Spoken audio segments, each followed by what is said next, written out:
Hello, everyone. This is part 2 of my 2-part series talking about how toxic fans can affect both their idols and their fans and fellow fans.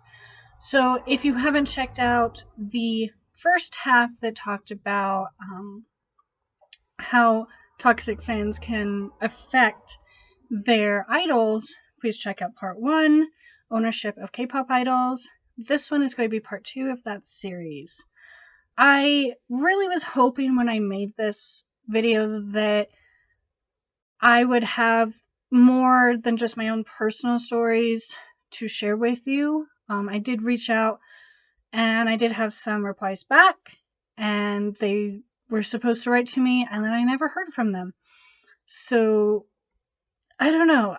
So, I'm hoping I will eventually have some stories to add to this. If I ever have someone that gets back to me and, gives me their own personal story, I will gladly, make another part to this video and share those other toxic stories that fans have seen. But honestly, you can kind of see the toxicity that goes on with these fandoms, especially during comebacks, just in the interactions on, say, social media and other social media platforms. Toxic fans not only affect their idols, but also their fellow fans, whether they're within the same fandom or not.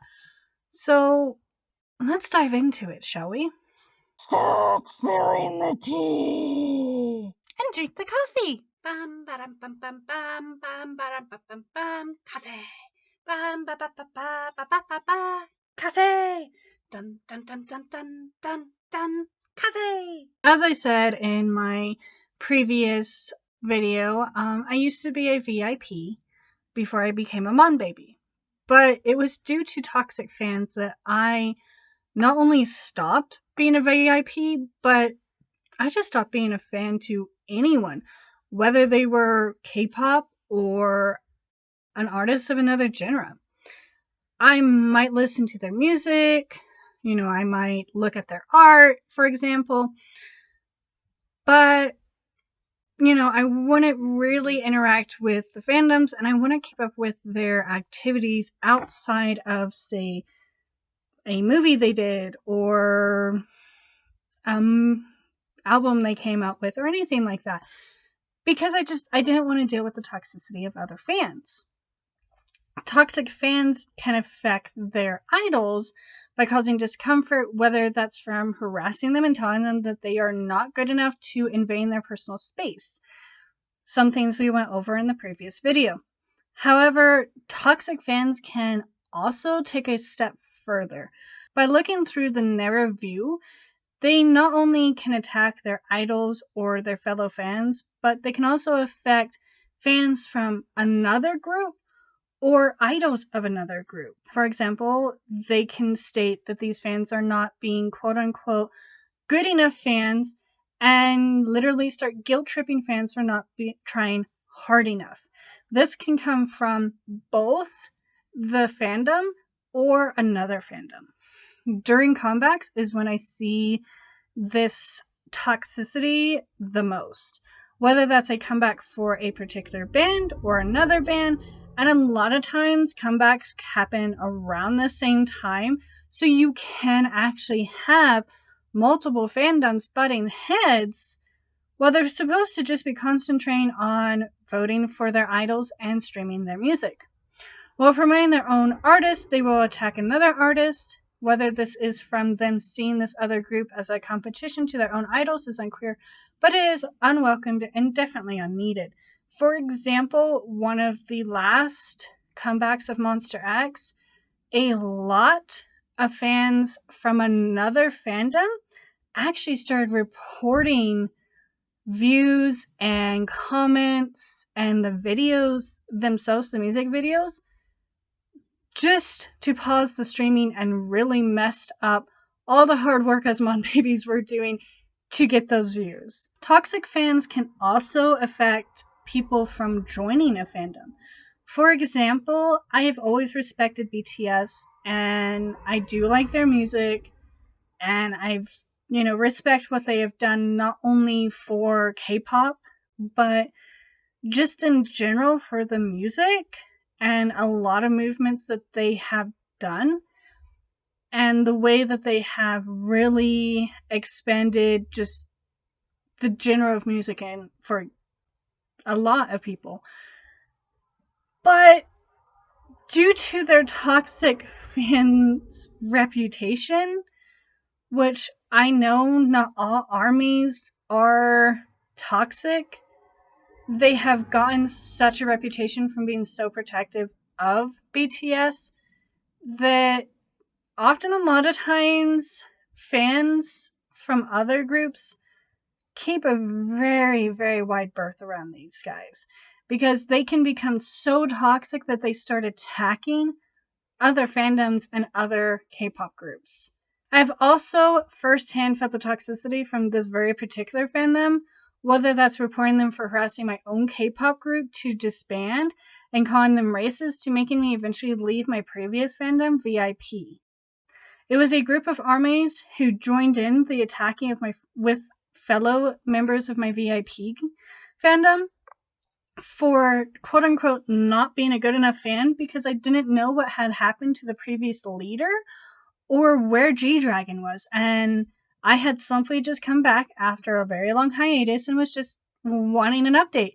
What was going on? And instead, I was met with very much backlash and toxicity and even death threats. Just because I had taken a step away to deal with a very toxic relationship I was in at the time. I eventually deleted my entire fan account, including the email, just due to these fans. And I even made a vow to never again be a fan of anyone.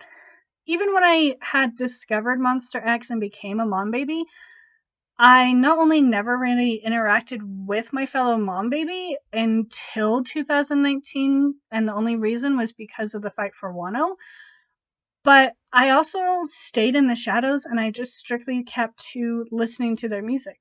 I didn't bother taking part in streaming events. I didn't take part in voting. None of it. Because of the toxicity of the fans. And even though now I am a lot more interactive with fans, these last few months, I have actually had to take a step back for my own mental health and well-being because due to toxic fans, I just can't sit and enjoy being a fan of Monster X and keeping up with everything that they've done. It's hard being a fan of a K-pop group due to the streaming parties, due to the voting parties, among other things. And that's a lot of work in itself, but then you're dealing with that, and then you're having toxic fans who are frustrated because the views aren't going up high enough in their opinion, or you have fans of other groups who claim to be fans of other groups telling your group to disband because they're not doing good enough. And it turns into such a toxic environment that I oftentimes have to take a break from being a Mon baby and have to log out of my fan account for several months on end just to take a break from everything. I decided this last comeback of Monster X, I didn't really participate. The same with Wano. Because at that time I was already mentally in a bad place. I didn't need to add to it with the stress that comes with a comeback. When you see things such as the respect and friendship between BTS and Monster X, you would think that armies and Mom Baby are close, but that is extremely far from the truth, and that is something I learned very quickly when I joined Mom Baby. Recently, at least when I wrote the script, it was recent, but it's actually been a few months.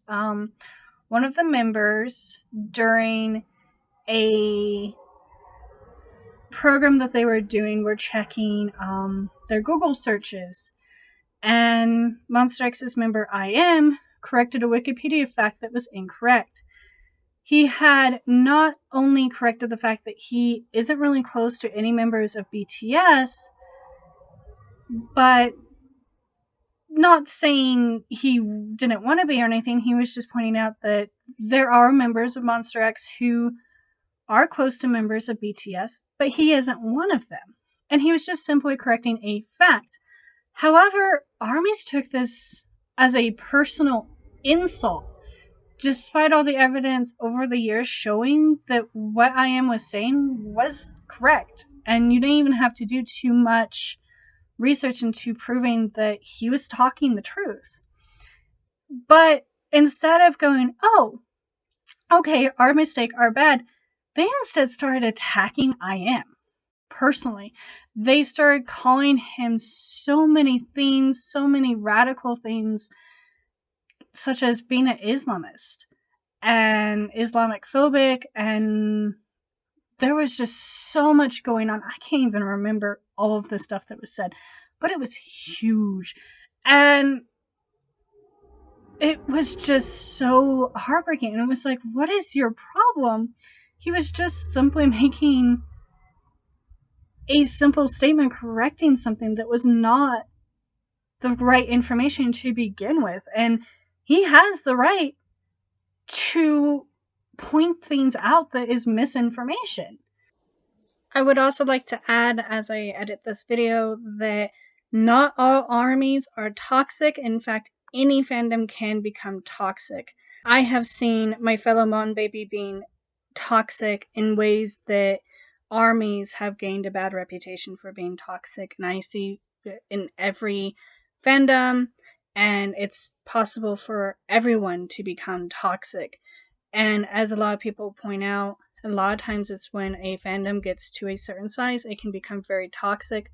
But I also have a feeling it's just the way our society is on social media that allows people to be toxic while also not openly sharing their own personal lives and being able to hide behind a computer screen and a picture or whatever, that you don't even know what these people are like in real life, and they can just become extremely toxic towards anyone. And this can happen anywhere, whether it's in K-pop or any other fandom, or it can be just something on social media. I recently experienced some toxicity on TikTok for pointing out to someone that they had shared misinformation, and their fans started attacking me for just pointing out that they were sharing misinformation.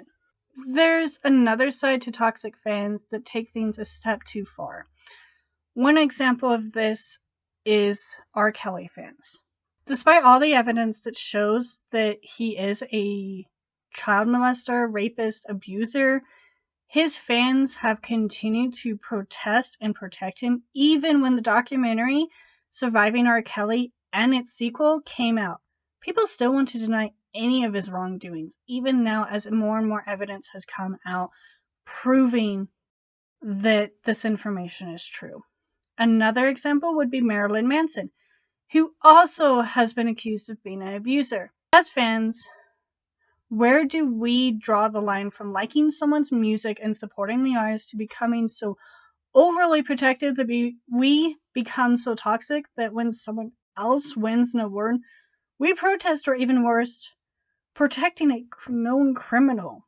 Where do we draw the line when an idol such as I.M simply makes a correction of fact, and instead of realizing, oh, that information wasn't correct, we instead attack them and try to ruin their reputation as an artist? For my conclusion, I want to read a quote from an ARMY who posted this on their community tab of their YouTube channel.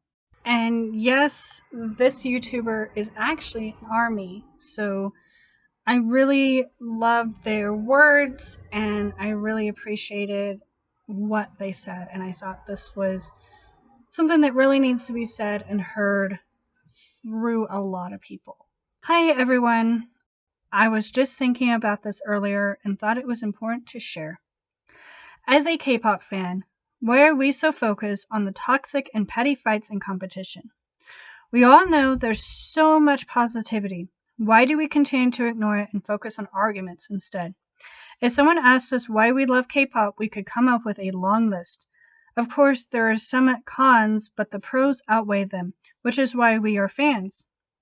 Then how come we focus the majority of our time online being involved in toxic arguments over the most futile things?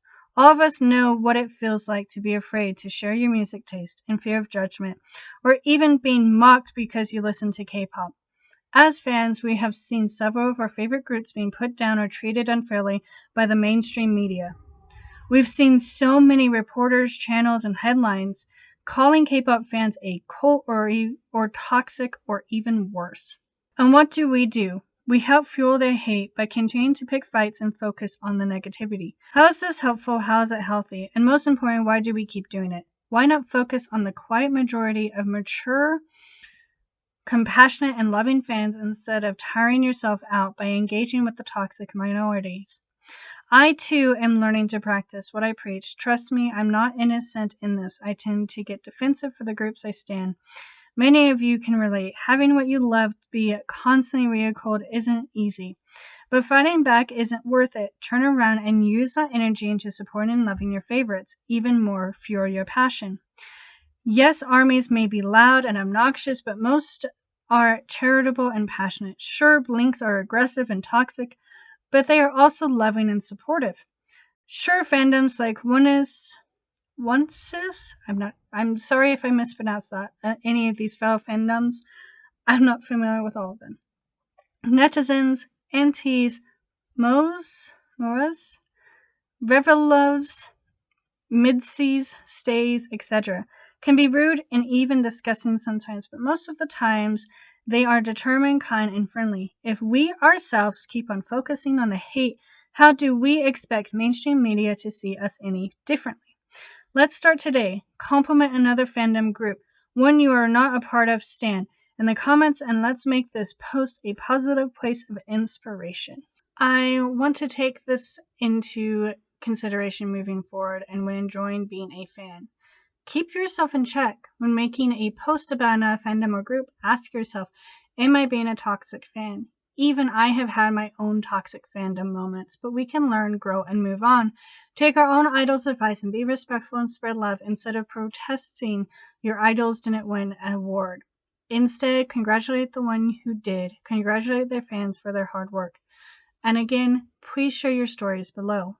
I would also like to add another thing to the end of this video. This will probably be my last video for a while. I am currently working on a huge project for a mini-series that I have been researching for months now. And I'm in the process of writing the script, but the script is so far 52 pages. I'm just getting started, and I'm wanting to make sure I add as much information in and trying to do my best to give this miniseries the best overview as I can. So I'm sorry if I've been quiet. I will try to keep up with at least the monthly positives, but no promises. I've not really been on social media much just because of my own mental health. I've had to step away and take a break from it. But I will do my best to at least stick to monthly positives. And, at least give you guys that in the meantime. And if you guys have any positive stuff, you can always reach out to me. You can email me, you can DM me. That is more than welcome. And I also, you can always follow my other social medias. And every time I post a new video, I always keep everything up to date on my social media. Whether that's taking a break like I currently am to do some research, or when I upload a video, or anything else I might be up to, you can always keep up with me on my social media since I do not have a community tab on this channel as of yet. I love you, my sweeties. Take care and just keep a check on all your toxicity. Love you. Bye. Hey guys, please don't forget to like and subscribe for more content and to help with the algorithm. Also, don't forget to comment your own personal experiences and stories, and if you have any ideas for future videos, you can always reach out to me here on my DMs and my social media accounts or my email. I also do a lot of my updates for my channels on those accounts too, so you can always know what I am up to.